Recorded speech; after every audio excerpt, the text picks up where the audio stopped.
मैं हूं रहमान अजहर और अपना पसंदीदा शो देखने के लिए हमारा चैनल सब्सक्राइब करें और मजीद मालूमात के लिए बेल आइकॉन पर क्लिक करें।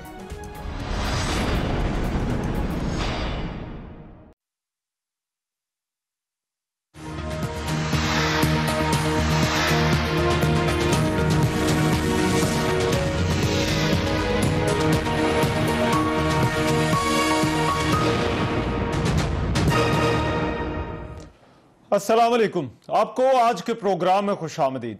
मुल्क में कोरोना के हवाले से सूरत हाल तशवीशनाक होती जा रही है।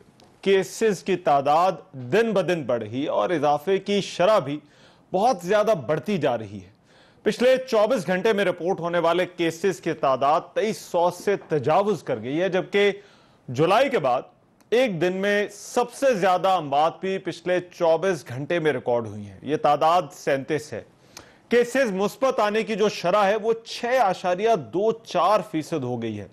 यह तादाद उसी तरह से बढ़ रही है जैसे कोरोना की पहली लहर के अरूज पर सूरत हाल थी।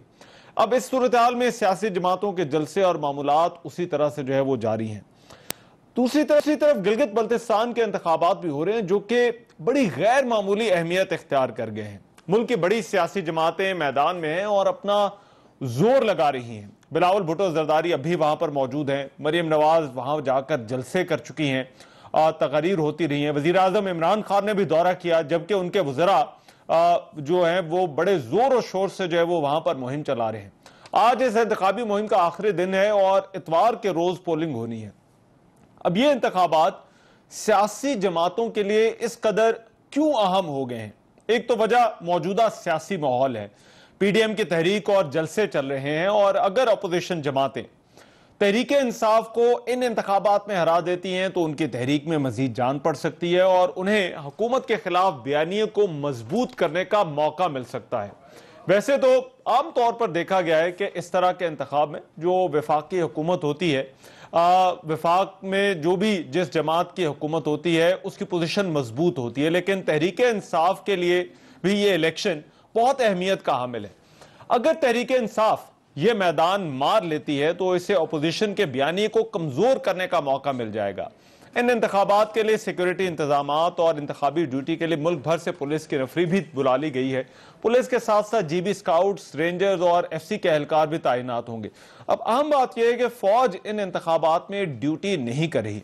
अपोजिशन जमातों की तरफ से धांधली के इल्जामात भी लग रहे हैं। मुस्लिम लीग नून की जो तर्जुमान है मरीम औरंगजेब और पाकिस्तान पीपल्स पार्टी के चेयरपर्सन बिलावल भुट्टो ने आज भी कहा कि अगर धांधली की गई तो सूरत हाल खतरनाक हो सकती है। तहरीक इंसाफ का यह कहना है कि अपोजिशन को अपनी हार नजर आ रही है, इसलिए वो धांधली के इल्जामात लगा रही है। क्या अपोजिशन जमातें इन इंतखाबात में तहरीक इंसाफ को शिकस्त दे सकेंगी? क्या धांधली के इल्जामात में कोई सदाकत है? क्या इन इंतखाबात के बाद अपोजिशन का बयानिया मजबूत होगा या हुकूमत इस बयानिए को मजीद कमजोर कर देगी? इन इंतखाबात के नतायज का मुल्क की सियासत पर क्या असर पड़ने वाला है, इस पर आज के प्रोग्राम में बात होगी। और ये सवालात इसलिए भी अहम है क्योंकि इंतखाबात के बाद गिलगित बल्तिस्तान की जो हैसियत है उसको तबने की भी बात हो रही है। वेरी क्विकली मेरे साथ आज की डिबेट में जो मेहमान मौजूद है उनका मैं तारुफ करा दूं। सेनेटर डॉक्टर मुसद्दिक मलिक साहब लिंक के जरिए जो है वो हमारे साथ मौजूद है मुस्लिम लीग नून से। डॉक्टर साहब बहुत शुक्रिया आपके वक्त का। शैला रजा साहब पाकिस्तान पीपल्स पार्टी के रहनुमा अभी स्टूडियो तशरीफ ले आई है। शैला साहब थैंक यू सो मच आपके वक्त का। और महमूद रशीद साहब पाकिस्तान तहरीक इंसाफ से, वो भी लाहौर स्टूडियो से जो है वो हमें ज्वाइन कर रहे हैं। महमूद रशीद साहब आपके भी वक्त का जो है वो बहुत शुक्रिया। मगर मैं डिबेट का आगाज डॉक्टर मुसद्दिक मलिक साहब से जो है वो करना चाहता हूँ। डॉक्टर साहब, ये इंतखाबात बड़ी गैर मामूली जो है वो हैसियत इख्तियार कर गए हैं। एक तो इसकी वजह आपको क्या लगती है और दूसरा अब क्या आपको लगता है कि ये ऑपोजिशन की जो जमातें हैं वो तहरीक इंसाफ जिसकी वफाकी हुकूमत है उसको इन इंतखाबात में हरा सकेंगे? देखिए, इस वक्त अगर आप जलसे देखें तो आपको बज़ाहिर ऐसा ही लगता है कि मुस्लिम लीग नून के बहुत बहुत बड़े जलसे हुए हैं, पीपल्स पार्टी ने भी बड़े जलसे किए हैं। तो मुझे लगता है कि काफी घुमसान का रंग पड़ेगा इन इलेक्शंस के अंदर। ये भी बात आपकी ठीक है कि ज्यादातर जो वफाकी हुकूमत को सपोर्ट मिलती है और बिलखसूस ये जो हुकूमत है इसका तर्ज अमल आप देख चुके हैं, चाहे वो इलेक्शंस के कवानीन की पामाली हो, चाहे वो मिसोजिनी या औरतों के मुतल्लिक नफरत अंगेज गुफ्तगू करके एक एक एक खास किस्म का तासुर बढ़ाने की कोशिश करना हो, चाहे वो पीपल्स पार्टी के लीडर को किसी खातून से तशबीह देना या किसी जानवर से तशबीह देना, इस तरह की गुफ्तगू हो। तो इस हुकूमत का जो रवैया है उसकी वजह से मैं नहीं समझता कि इलेक्शंस की अहमियत बहुत ज़्यादा बढ़ गई है। मैं समझता हूँ कि इलेक्शंस के अंदर पोलराइजेशन बहुत ज़्यादा बढ़ गई है, मगर ये पोलराइजेशन भी सिर्फ इस इलेक्शन में नहीं बढ़ी है। ये पोलराइजेशन जिस दिन से कंटेनर के ऊपर इमरान खान साहब खड़े हुए हैं, ये पोलराइजेशन उसी दिन से चल रही है और आज तक चलती आ रही है। हमारा ख्याल तो ये था कि प्राइम मिनिस्टर अगर ये बन गए, चाहे सिलेक्ट हों या इलेक्ट हों, तो ये कंटेनर से उतर कर सामने चले जाएंगे प्राइम मिनिस्टर हाउस। लेकिन उनके गुमान में ये आया कि क्यों ना कंटेनर को ही प्राइम मिनिस्टर हाउस में ले जाया जाए उतरने के बजाय। तो मैं समझता हूँ वो कंटेनर को लेके प्राइम मिनिस्टर हाउस में चले गए हैं, और चाहे वो सियासी तौर पे किसी को निशाना बनाना हो, जेलों में डालना हो नैब को इस्तेमाल करके, चाहे वो हत्तकम आमेज गुफ्तगू खवातीन के खिलाफ करनी हो, चाहे वो अपने सियासी हरीफ को के मुतल्लिक अजीबो गरीब गुफ्तगू जैसा कि बिलावल साहब के मुतल्लिक की गई है, इस तरह की गुफ्तगू करना हो, तो वो हर बार आजमा रहे हैं। वहां पे जाके उन्होंने ये भी कहा जितने वोट दोगे उतने अरब हम बांटेंगे, कोई पैकेज का भी ऐलान किया जा रहा है। तो मैं ये समझता हूं कि ये बस जो आपको चीज नजर आ रही है वो पोलराइजेशन है। मैं ये समझता हूं कि इलेक्शन जो इस वक्त ऑपोजिशन की तहरीक है वो तो चलती रहेगी, ये चाहे अगर धांधली करके जीतें या हार। आपको लगता है कि इंतखाबी नतायज कुछ भी हो उस पर असर नहीं पड़ेगा या वो मुतासिर नहीं होगी इन इंतखाबात के नतायज से? देखिए, इस वक्त जो बुनियादी चीजें सामने आ रही हैं, जैसे कि कराची का वाकया आपके सामने आया है, तो उस कराची के वाकये का अब इस इलेक्शन से तो कोई ताल्लुक नहीं है ना।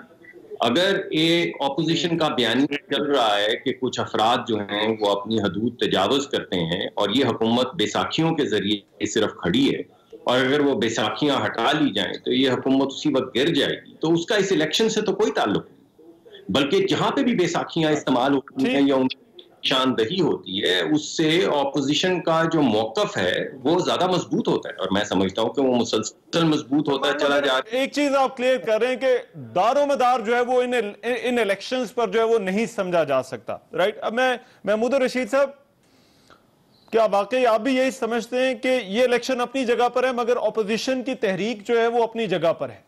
और ये फिर जो डॉक्टर साहब ने बात की है हुकूमती रवैये की, क्या वाकई ये जो पोलराइजेशन है ये हुकूमती रवैये की वजह से है? देखिए रहमान, पहली बात तो यह है कि जो इंतखाबात हैं इसमें तमाम जो पॉलिटिकल लीडर्स हैं, तमाम पॉलिटिकल पार्टीज़ ने भरपूर तरीके से अपनी इंतखाबी मुहिम चलाई, और इसमें कई हफ्ते वहाँ बिलावल रहे, इसी तरह मोहतरमा ये मरीम नवाज़ वहाँ गई, इन्होंने भी बड़े बड़े जलसे किए, और हमारी हुकूमत की तरफ से भी लोग गए और उन्होंने कैंपेन को ऑर्गेनाइज़ किया। अब इस पे मेरा ये ख्याल है कि एक दिन रह गया है, अपने अपने अंदाजे हैं। गैलप सर्वे का भी आपने देख लिया होगा, और गैलप सर्वे के अंदर तो पीटीआई जो है वो अक्सरियत के साथ जीतने जा रही है, और इन दोनों पार्टियों को मुस्लिम लीग नून की शायद तीसरी पोजीशन वहाँ पे आए। अब उस पे आप बतवक्को शिकस्त की पेश नज़र वावेला मचाना शुरू। वैसे इन सर्वेज में जो आपकी जमात आगे मियां साहब नजर आ रही है वो क्यों नजर आ रही है? देखें सर, तो वो गैलप वालों से पूछे कि क्यों नजर आ रही है। सर्वे का अपना उनका एक रवैया, एक तरीका कार है। लोगों ने सर्वे में इजहार किया है। देखें, मैं कह रहा हूं कि ये तो आइडिया होना ना मियां साहब, क्यों आपकी जमात आगे नहीं, क्यों आगे है, तो मैं तो ये कह रहा हूं कि इमरान खान की लीडरशिप में गिलगित सकर्दू के लोग ये समझते हैं कि उनकी जो है बुनियादी उनके मसाइल है वो हल होंगे और उनका इलाका जो है वो तरक्की करेगा। वो मेन स्ट्रीम में आ रहे हैं, मेन स्ट्रीम में आएंगे। इमरान खान पहले भी वहाँ बहुत पॉपुलर थे, और अब के इंतखाबात में एक दो दिन रह गए हैं। अब ये उससे पहले कहना जी धांधली हो गई है, प्री पोल डिगिंग हो गई है, ये सारी कहानियां होती हैं। इन्हें सब्र करके पूरा मौका मिला है, भरपूर तरीके से सब पार्टियों ने अपनी इंतखाबी मुहिम चलाई है। उसके बाद जो भी उसका नतीजा निकलेगा उसको सबको एक्सेप्ट करना चाहिए कि हाँ जी ठीक है, गिलगित बिल्तिस्तान के लोगों ने फैसला फला पार्टी के हक में दे दिया। लेकिन मैं समझता हूँ कि इलेक्शन के नतायज जो भी हों, ये मुल्क की मजमूई सूरत हाल के ऊपर कोई उसका बहुत बड़ा इम्पैक्ट जो है वो नहीं आएगा। अगर पीटीआई इलेक्शन जीतती है, जो कि इंशाल्लाह जीतेगी, तो ये चीज़ साबित होगी कि ये अपोजिशन जिस बयानिए को लेकर निकली है, गिलगित बिल्तिस्तान के लोगों ने उसको मुस्तरद कर दिया है एज अ होल। दूसरी जो पोलराइजेशन वाली बात है, वो क्या पीटीआई ने पोलराइजेशन पैदा की है? ये ताली तो दोनों हाथों से बजती है। आप ये जो नैरेटिव लेके निकले हैं और जो आपने शुरू से ढोल पीटना शुरू किया है कि बैसाखियों के सहारे आ गए, ये हो गया वो हो गया, लंबी गर्दान मोहतरम डॉक्टर साहब ने यहाँ गनवाई है। यानी हमने 1,70,00,000 वोट लिए, वो इन्हें नजर नहीं आते। इमरान खान पिछले 20-22 साल से जद्दोजहद करके 3 इलेक्शन मुसलसल हारे, 1 दफा जीते, उसके बाद अपने जाती सीट जीते, करिया करिया नगर नगर गली गली हम लोगों ने धक्के खाए हैं साल हा साल। उसके बाद ये पार्टी एमर्ज हुई है, एक अवामी ताकत के तौर पे एक बड़ी पॉलिटिकल पार्टी बन के उभरी है, और इसको ये एक्सेप्ट करने के लिए तैयार नहीं है। मैं ये समझता हूं डॉक्टर साहब जैसे लोग भी जब इस तरह की बात करते हैं तो मुझे बड़ी हैरत होती है और अफसोस भी होता है कि ये वो संजीदा मुस्लिम लीग नून के जो लीडर्स हैं उनमें से एक हैं कि ये जब तक हम ये हमें एक्सेप्ट नहीं करेंगे और सिलेक्टर कहेंगे और बैसाखियों के सहारे आए हुए कहेंगे और पता नहीं किस तरह जीत के आए हुए कहेंगे, तो फिर पोलराइजेशन ही होगी आगे।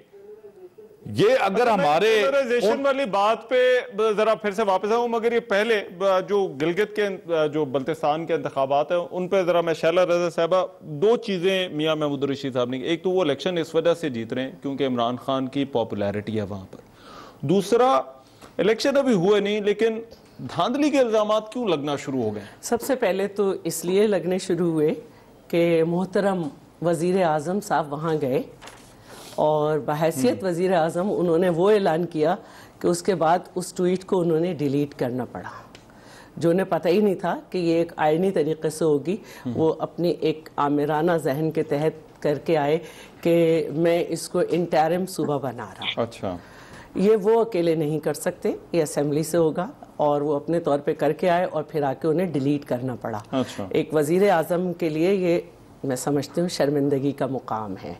फिर इलेक्शन कमीशन भी मुझे वहाँ सोया हुआ लगता है।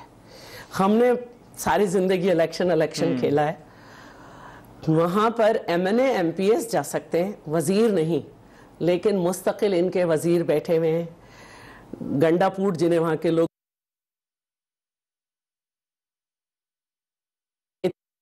तरक्याती मंसूबों का ऐलान कर दिया है कि जो पूरे, मैं समझती हूँ कि PTI जब से आई है जितनी उसने तरक्याती मंसूबों को ठेस पहुंचाई उससे ज़्यादा वहाँ ऐलान कर दिया। अच्छा, बल्कि मैं कहती हूँ कि वो कराची के सिंध के वो 2.5 साल के ADP के मंसूबे जो कि 803 अरब रुपए के हैं, और जब इन्होंने अपने उसमें 200-300 अरब की बात की तो वो भी मिला के काम ने सिंध को 1150 अरब का पैकेज दिया, वो भी वहाँ डाल दिए हैं गिलगित बल्तिस्तान में।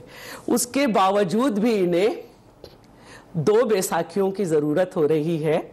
PMLN और पीपल्स पार्टी एक दूसरे के मुखालिफ इलेक्शन लड़ रहे हैं और ये वहाँ पर तहरीक इस्लामी और MWM के साथ लड़ रहे हैं। अच्छा। कल स्कर्दू 1 में तहरीक इस्लामी का कैंडिडेट जो है वो PTI के हक में बैठा और इसके साथ साथ उसको मुशीर बना दिया गया। अच्छा। गिलगित बल्तिस्तान के अमूर का एक मिनट अब मैं बहुत अहम बात कर रही हूँ, जरूर करें, यानी तहरीक इस्लामी का कैंडिडेट विड्रॉ हुआ PTI के हक में और उसे मुशीर बना दिया गया गिलगित बल्तिस्तान अमूर का वजीर कश्मीर अफेयर्स का। इसका तो ये तो ब्राइब है, मगर मेरा सवाल ये तो रिश्वत है। इंतखाबी इत्तेहाद करना इसमें कोई अनहोनी बात तो नहीं, कोई गैर मामूली बात नहीं कर रही।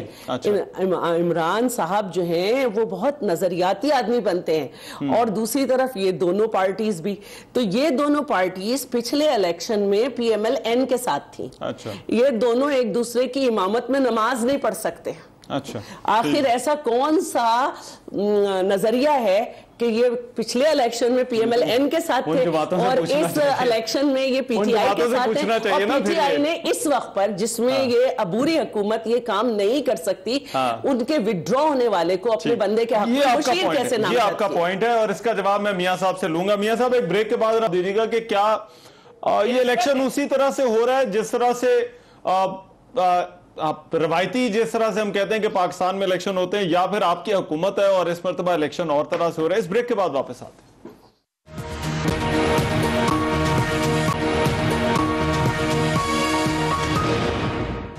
ब्रेक के बाद प्रोग्राम एक मरतबा फिर से खुशामदीद। मैं गिलगित बल्तिस्तान के इंतखाबात पर बात हो रही है। मैं मियां महमूद रशीद साहब, ये धांधली के इल्जामात तो आपको क्या लगता है ये क्यों आज पीपल्स पार्टी के जो चेयरपर्सन है उनकी तरफ से भी ये बात की गई, मुस्लिम लीग नून की तरफ से भी ये बात की गई, ये बातें क्यों हो रही हैं? देखिए, मैं समझता हूं कि जूं इलेक्शन करीब आता गया और पहले तो इन्होंने समझा कि यह खुला मैदान है, जब PTI की टीम मुकाबले पे उतरी है और पिछले 2 हफ्तों से वहाँ घुमसान का रन पड़ा है, जलसे हुए हैं, एक टेम्पो बिल्डअप हुआ है और हर गुजरते दिन के साथ PTI की कैंपेन जो है वो ऊपर को गई है और सारे सर्वेज भी ये बता रहे हैं कि वहाँ पर हमारी पोजीशन बहुत अच्छी है। इस दफ़ा हमने बहुत होमवर्क किया कैंडिडेट्स की सिलेक्शन पे, पिछले 2-2.5 माह यहाँ पर मुसलसल लोगों के इंटरव्यूज़ किए और फिर ग्राउंड रियलिटीज़ को सामने रखते हुए हमने 2-3 सीटों पर एडजस्टमेंट भी की और हमारे कैंडिडेट्स भी इनके कैंडिडेट्स के मुकाबले में बहुत बेहतर हम तसव्वुर करते हैं। लेकिन अब अपनी मतवक्को शिकस्त को देख के जब 2-3 दिन रह गए इंतखाब के अंदर, तो इन्होंने ये शोर मचाना शुरू कर दिया कि ये तो धांधली हो जाएगी। भाई, धांधली कोई नहीं होगी। पूरे पाकिस्तान से यहाँ पे मुस्लिम लीग नून के जो करता धरता लोग हैं सारे वहाँ पर डेरे डाल के बैठे हुए हैं। इसी तरह पीपल्स पार्टी के लोग जो हैं वो भी सब वहाँ पर बैठे हुए हैं और भरपूर तरीके से इलेक्शन कैंपेन हुई है। अब इसमें ये अपनी शिकस्त की खिफ़त मिटाने के लिए पहले से शोर मचाना शुरू कर दे कि धांधली हो गई, धांधली हो गई। अभी तो इलेक्शन ही नहीं हुआ, धांधली किधर से हो गई या किधर से हो रही है? मैं इन्हें ये मशवरा दूंगा। आप ये कह रहे हैं कि ये सबके लिए जो है वो लेवल प्लेइंग फील्ड है, मगर आप सर्वे वाली बात को रिस्पॉन्ड करना चाह रहे हैं।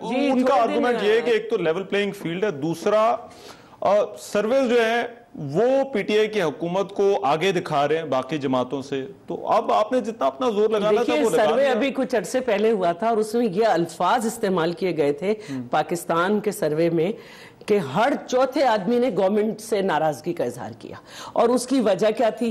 महंगाई, बेरोजगारी, गुर्बत, मईशत कहाँ पहुंच गई, GDP कहाँ पहुंच गई, रुपए की वैल्यू किधर है, मुल्क पे कर्जा सबसे ज्यादा लेने वाली ये हुकूमत जो है वो कह रही है कि हमने सब कुछ अच्छा कर दिया। आपने अवाम को रिलीफ क्या दिया है?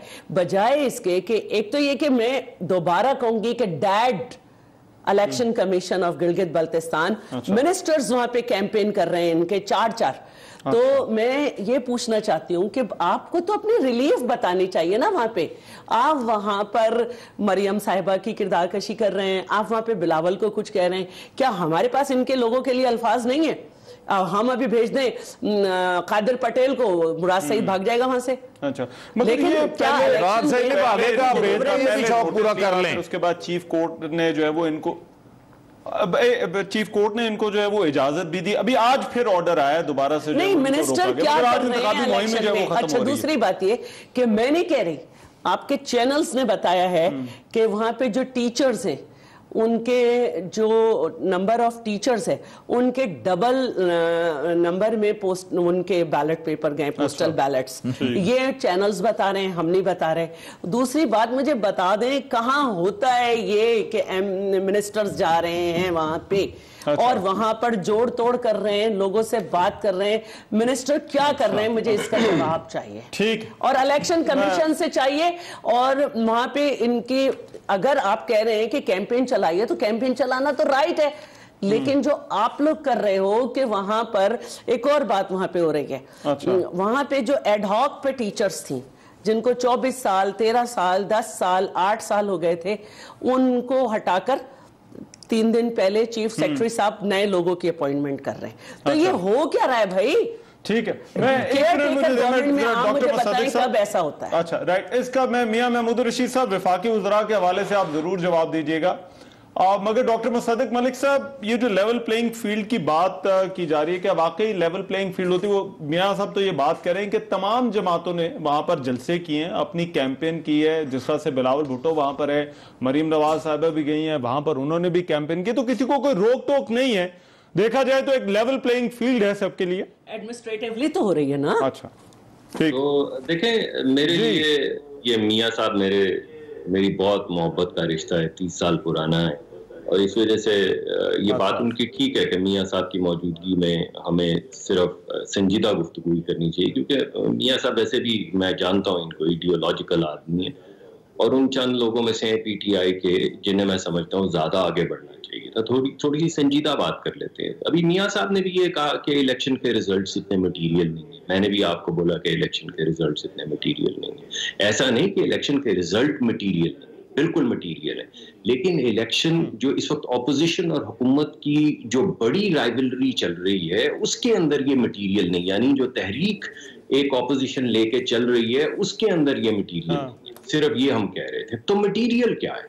देखिए, मटीरियल ये है कि मेरी ये ख्वाहिश है, मैं सेनेट में काम करता हूं, कि मैं कोई मस्बत बिल बना सकूं, कोई लेजिस्लेशन ला सकूं मुल्क की मुफाद के अंदर, लेकिन वो रास्ता जो है वो मसदूद कर दिया गया है। जब बिल हमें पेश किए जाते हैं तो हमें ये कहा जाता है कि मुल्की मुफाद ये है, और डेफिनेशन दी जाती है जो दोनों वफाकी वजीर ने भी, ज़हीरुद्दीन बाबर रवान साहब ने और मिनिस्टर ऑफ स्टेट, दोनों ने आके फ्लोर ऑफ द हाउस पे कहा कि आप बगैर पढ़े इन बिलों को फौरी तौर पे अप्रूव कर दें, बिकॉज नेशनल सिक्योरिटी का ये तकाजा है। नतीजतन हुआ ये है कि जब आप रिजेक्ट करते हैं और फिर आपको पता होता है कि आपको मालूम है हमारे मुल्क का कल्चर, और भी कराची में आप देख भी चुके हैं, कहीं धौंस धांधली के जरिए, कहीं वीडियोस के जरिए आप जॉइंट सेशन के अंदर बगैर ऑपोजिशन की पार्टिसिपेशन के बिल्स अप्रूव करवा देते हैं। ये है मटीरियल कि इस वक्त पूरी जो पार्लियामान है वो पैरालाइज हो चुकी है। हमारे पास पार्लियामान में जो गुफ्तगू करने का एक रास्ता था हुकूमत के साथ, वो बंद हो चुका है। दूसरा तरीकाकार ये होता है कि leader of the house, leader of the opposition, ये मिल के बैठते हैं, जिसको बैकडोर डिप्लोमेसी भी कहते हैं, और वो विजिबल होती है, लोगों के सामने होती है, लेकिन उसमें गुफ्तगू की जाती है मेज पे बैठने से पहले। इमरान खान साहब ने चाहे जंग हो कश्मीर में, और चाहे कोई और अहम मामला हो, मसलन जीबी का जो मामला जिसमें चीफ को ने खुद सारी सियासी जमातों को बुलाया, उन तमाम मामलात में हाथ उठा दिए कि मैं ऑपोजिशन से बात नहीं करूंगा। तो दूसरा जो रास्ता होता है एक जमहूरी निज़ाम में बैठ के बात करने का, जैसे मैं और मियां साहब, मुझे यकीन है हम कर सकते हैं, वो रास्ता भी मसदूद हो चुका है।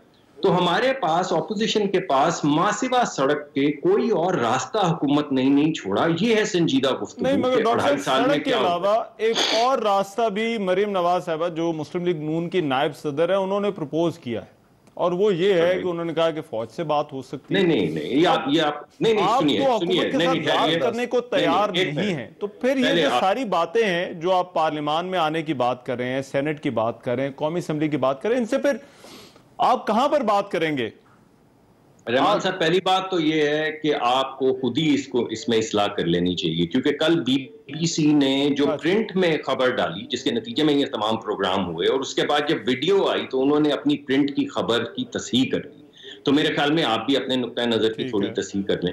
मरियम नवाज साहिबा ने बड़ी साफ ये बात की है कि हम हर एक से आइन के दायरे में बात करने के लिए तैयार हैं। उसका मतलब क्या है? उसका मतलब ये है कि अगर जैसा कि कराची में आपने देखा कि कुछ अफराद आइन से तजावुज कर रहे हैं, चाहे सियासी जमातें तजावुज करें, चाहे अफराद करें, चाहे इदारे करें, कोई भी करे, अगर बात यह करनी है कि आइन किस किस को क्या क्या ताकत देता है, और वो अपनी ताकत के अंदर, दायराकार के अंदर रहकर काम करने के लिए तैयार है, क्योंकि मुल्क इस तरीकाकार से जिससे चल रहा है नहीं चल सकता, तो हम बात करने के लिए तैयार हैं। लेकिन उसको ये रंग देना कि हम डील करना चाह रहे हैं, या बिल्कुल अगर आर्मी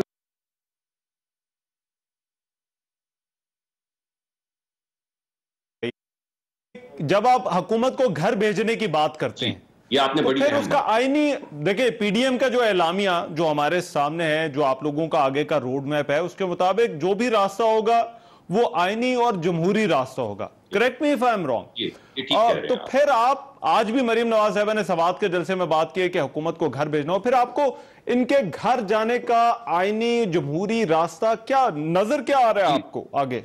देखिए, 3 रास्ते हैं जिनकी मैं निशानदेही करूंगा आपके सामने। पहला रास्ता तो देखिए ये है कि, और ये थोड़ा सा मैं मियां साहब, पहले ही आपको मियां साहब मैं कह रहा हूं कि आप बुरा मत मनाइएगा, क्योंकि आपको मालूम है मेरा आपका क्या रिश्ता है, लेकिन हमारा ये नुक्ता नजर है, आप इसको बेशक गैर संजीदा समझ लें, कि ये हुकूमत बैसाखियों के सहारे आई हुई है। अगर वो लोग जिन्होंने बैसाखियां फराहम की हैं, अगर वो आइन के दायरा कार में आ जाएंगे तो ये हुकूमत खुद ही आइनी तौर पर उलट जाएगी, क्योंकि उनके बगैर ये चल ही नहीं सकती। लेकिन चलिए, अगर मियां साहब समझें कि ये गैर संजीदा बात है तो इसको पार्ट करें। अब दूसरी बात सामने लाते हैं। दूसरी बात यह है कि अंदर रहते हुए जिस तरह के fractures, skin of the teeth के साथ ये हुकूमत बनी हुई है, MQM इनसे नाराज है, मेंगल साहब इनसे नाराज हैं, क्यू लीग कभी अंदर होती कभी बाहर होती है, और हमें इससे गर्ज नहीं कि कौन कब छोड़ेगा। लेकिन जो असल मसला है वो ये है कि जो महंगाई का बोझ लोगों के ऊपर पड़ा है, आप 2 साल में खाने पीने की अशिया के अंदर 40-50% इजाफा हो चुका है। आप चीनी की कीमत देखें, आटे की कीमत देखें, इनके जो इलाहाकी पार्टनर्स हैं वो ये बोझ उठा ही नहीं सकते, क्योंकि उन्होंने तो इलेक्शन में जाना है और वोट लेना है। तो एक आईनी तरीकाकार तीसरा भी बता रहे हैं डॉक्टर साहब, जरा जल्दी मुझे ब्रेक पर जाना है। तीसरा और सबसे अहम तरीकाकार ये है कि जब तमाम रास्ते मसदूद कर दिए जाएं, जैसे मैंने आपको पहले कहा तो कि पार्लियामान को भी और आपस की गुफ्तगू को भी, तो सड़क भी हमारा आईनी हक है कि हम सड़क के जरिए आईनी तरीकाकार से प्रोटेस्ट करके, जिसका मियां साहब भी समझते हैं उनको हक था, तो हमें भी हक है। ये आपके 3 रास्ते हो गए, एक आप कह रहे हैं जो इनको सपोर्ट है, दूसरा आप कह रहे हैं जो इनके इत्तेहादी, और तीसरा जो है वो सड़क का रास्ता। मियां साहब, जरा आपका मुझे रिस्पॉन्स इस पर चाहिए होगा इस ब्रेक के बाद में।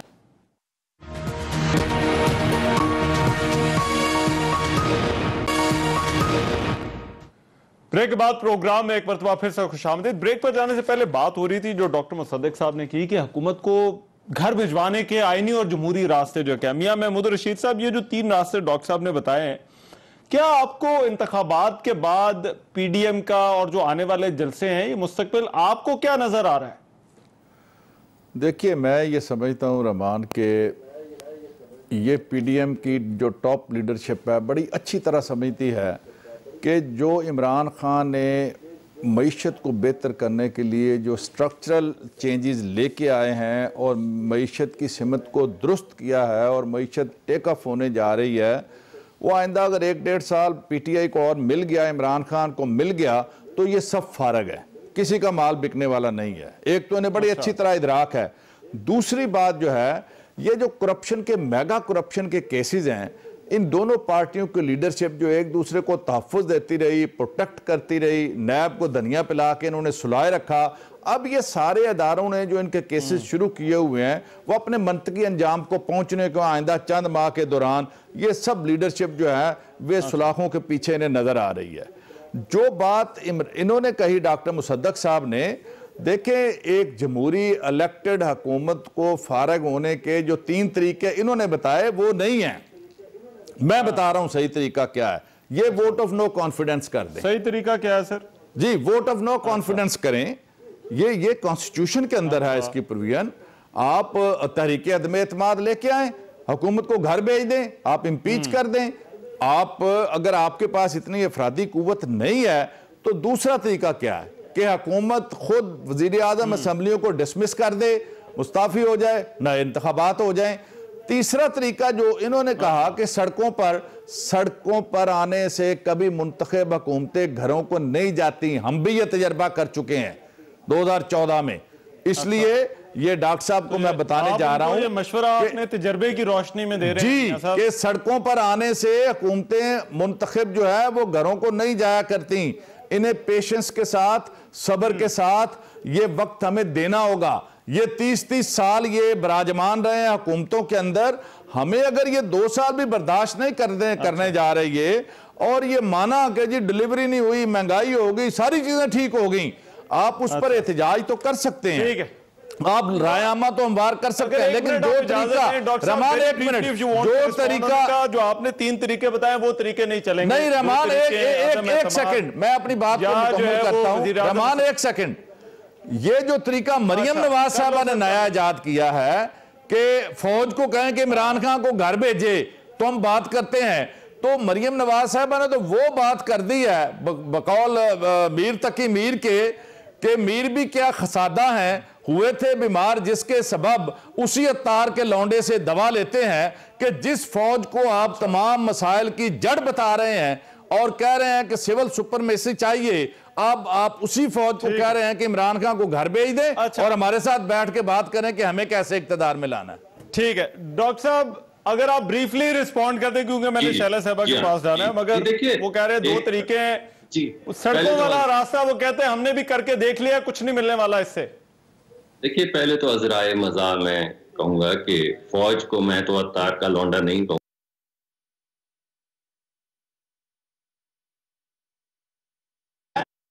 मैंने भी मजाक में इसीलिए कहा। अच्छा। अजराए मजाक है। अच्छा। देखिए, बात ये है कि जो ये बात कर रहे हैं वही मैंने बात की। मैंने भी इनको आपको बताया कि इनके इल्हाक जो है वो बड़ा कमजोर है उसकी, और जो इन्होंने खुद माना कि महंगाई का जिस तरह लोगों की कमर टूटी है, तो ऑब्वियसली इनके पार्टनर्स अगर इनके साथ नहीं रहेंगे तो इन हाउस चेंज आएगी। क्यों नहीं आएगी इन हाउस चेंज? दूसरी, हमें आपकी हुकूमत जाए या ना जाए, अगर आप पॉलिसी के ऊपर बात करने को पार्लियामान में तैयार नहीं है, अगर आप बैठ के आपस में मुल्की मुफाद में मुकदमा आगे बढ़ाने को तैयार नहीं, तो हम क्यों सड़क के ऊपर ये मुकदमा अपने लोगों का लेकर नहीं जाएंगे? हम भी तो वोट लेकर आए हैं, तो हम जाएंगे सड़क के ऊपर, हम प्रोटेस्ट करेंगे आपकी महंगाई के खिलाफ, हम प्रोटेस्ट करेंगे सिटिशन के केसेस के खिलाफ, बगावत के केसेस के खिलाफ, हम प्रोटेस्ट करेंगे जब आप सहाफियों को पकड़ेंगे। तो ये प्रोटेस्ट हम करते रहेंगे और इससे जो अवामी राय है उसका वजन आपको बताएगा। और आप, अगर आपकी इजाजत हो शैला साहब, ये फिर आगे का रास्ता क्या नजर आ रहा है? ये देखिए, जमहूरी और आईनी तरीके की बात पीडीएम करती है। अपने आप तो एक बात मैं दोबारा कहूंगी कि कोई भी आईनी और जमहूरी तरीका ये अपनाए हुए नहीं है, और बिल्कुल, और ये भी इत्तलात हैं कि केयर टेकर गवर्नमेंट के दौरान इन्होंने chief election commissioner, chief secretary और आईजी को 22वां ग्रेड दिया है गिलगित बल्तिस्तान। ये इत्तलात जीबी के इलेक्शन के हवाले से बात तो ये अच्छा। दूसरी बात ये है कि हमें मालूम है कि असेंबली में, नेशनल असेंबली में और सेनेट में इन्होंने जिस तरह से जिंदा और मुर्दा किए लोग ज़मीरों को, अच्छा। हमें पता चल गया कि हमें अब सड़क का रास्ता अपनाना है। अगर ये तमाम सीटों पे इलेक्शन इन्होंने कंटेस्ट भी नहीं किया था, बहुत ज्यादा सीटों पे कह रही है कि नो कॉन्फिडेंस वाला रास्ता वो कह रही है इन्होंने बंद कर दिया। अच्छा, ठीक है, इन्होंने बंद किया, इन्होंने बंद कर दिया है। इन्होंने मतलब मैं बता रही हूँ, मतलब सेनेट में जो लोग खड़े हुए थे वो उस वक्त मुर्दा थे, जब हेडन उसमें गए वोटिंग में वो जिंदा जमीर हो गए। तो वो हमने देख लिया ना कि क्या है, मेंबर किसी के भी हो, यहाँ थोड़ी लिखा हुआ है क्या हो सकता है। तो अब हमारे पास ये रास्ता है। अगर इनके पास इन्होंने पता नहीं कितनी सीटों पे इलेक्शन नहीं लड़ा था, ये 4 जो इनके हलके थे, ये जीत भी जाते तो इन्होंने इतनी कम सीटों पे इलेक्शन लड़ा था कि इनका कोई हुकूमत बनाने का चांस नहीं था। वो 4 सीटें आज भी इनके पास नहीं है। अच्छा। और ये उस पर धरना देके समझते हैं कि हम हो जाते। अच्छा। हम तो ये कह रहे हैं कि हमने इस मुल्क में जमहूरियत को, पार्लियामेंट को बचाने के लिए हर दफा रिजल्ट जो है वो एक्सेप्ट किया है। अच्छा। हर दफा रिजल्ट आगे के रोड मैप पर बात करनी है, एक ब्रेक के बाद जरा कर लीजिएगा, एक ब्रेक के बाद जरा कर लीजिएगा।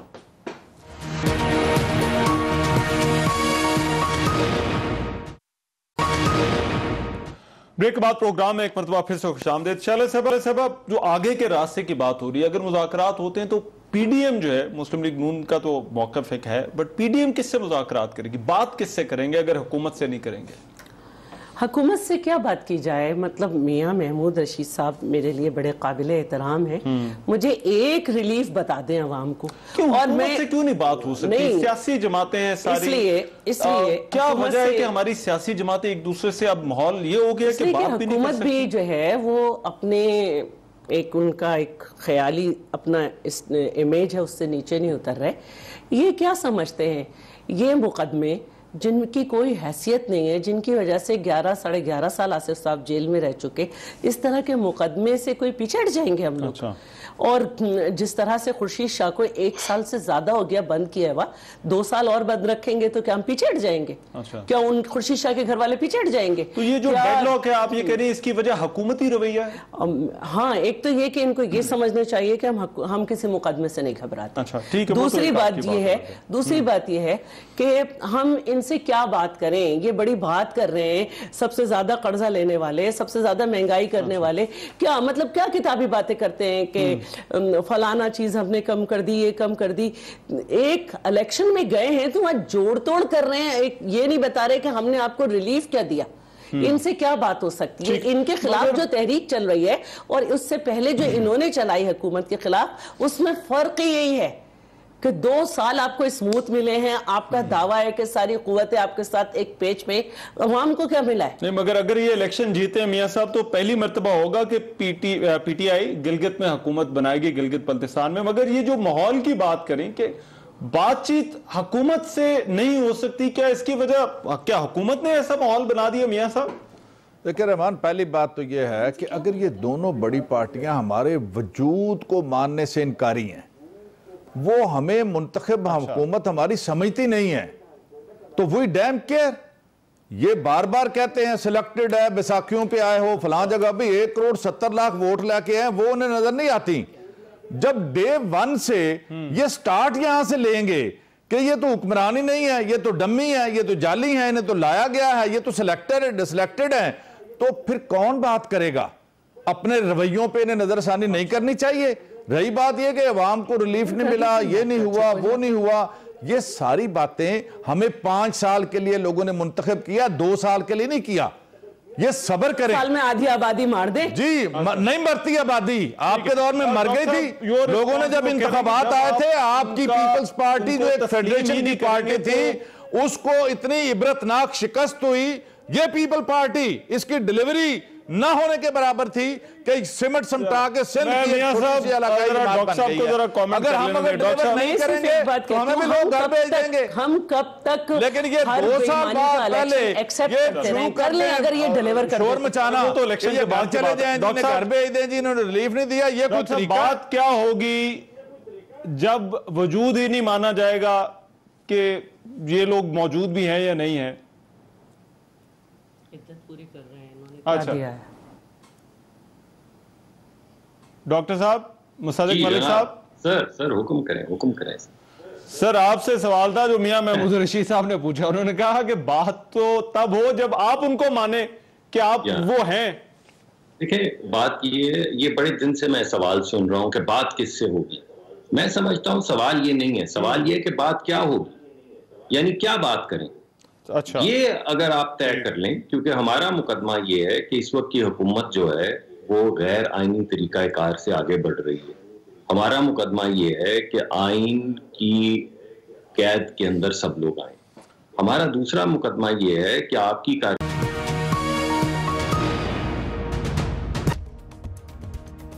मैं हूं रहमान अजहर और अपना पसंदीदा शो देखने के लिए हमारा चैनल सब्सक्राइब करें और मजीद मालूमात के लिए बेल आइकॉन पर क्लिक करें।